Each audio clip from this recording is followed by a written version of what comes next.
Good afternoon and welcome to the 14th Regulators and Policymakers Retreat being organized by IPAI here at Goa. We are at the IPAI studio and I have the honor of introducing to our viewers in the power sector, especially Mr. Pawan Verma, former Indian ambassador to Bhutan. Mr. Verma, welcome to the retreat, sir, and to the IPAI studio. What do you think, sir, is the current state of play in India, as it were, in terms of society, politics and social change? Well, certainly India is going through a transition where one thing has emerged very clearly. We cannot go on doing what we are continuing to do.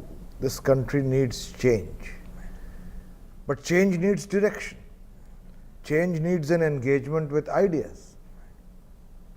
Merely anger with the system or alienation from it without engaging with ideas will be derailed, subsumed, subverted or forgotten. We need public pressure for change.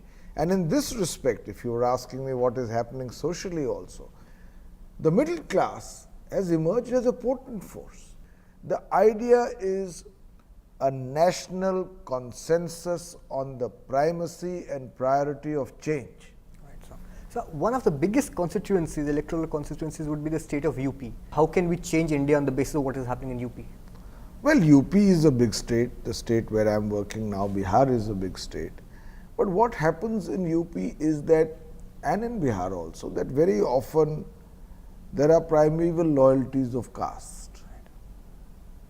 And people's options in terms of alternatives are limited.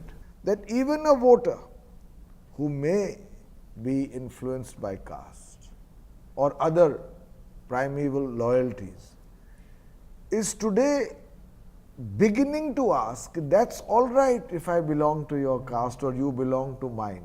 Where is the road? Where is the hospital? Where is the school?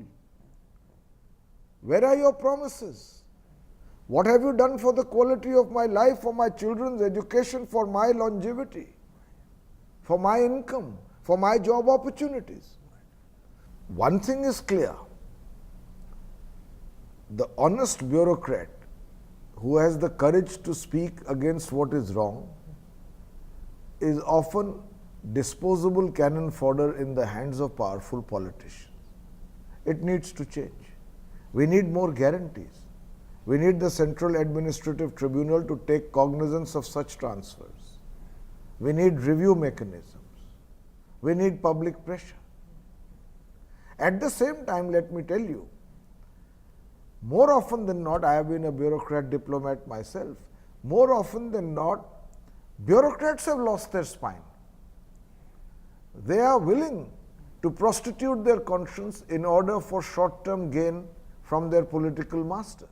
You made a point, sir, that coalition governments, because by their very nature are unstable, and therefore governance is something that comes secondary and their political survival is primary. We've seen for the last 20 years that we have 23, 24 coalitions at party coalition at the center, which are often opportunist, often precarious and inherently unstable. Now, in such situations, it's logical to expect more of the government's energies going towards survival and political management than to governance. Also, such situations provide a temptation to pursue short-term populist measures rather than pursuing long-term foundational solutions to entrenched problems. What can the case study of Bihar show to the rest of India as a model of growth and turnaround?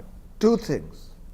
I say this because that, in my view, is what Nitish Kumar, the Chief Minister, stands for. Clean politics, good governance. To build from there, I think it gives the one lesson that even in the most adverse circumstances, a good leader focused on good governance can deliver results. So do you think a generational shift in politics makes a difference, or can the old generation really have new perspectives and new thoughts come into play? No, I will put it to you like this. Ultimately, you need a leader with vision.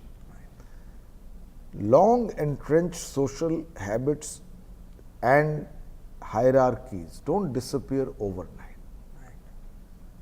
Even in Bihar, I would be dishonest if I said to you that caste calculations have ceased to matter. But at least the people have a vision, can see, have a glimpse of an alternative secular model of development which, transcending caste divisions, is valuable to a voter. That is the beginning of the process of change.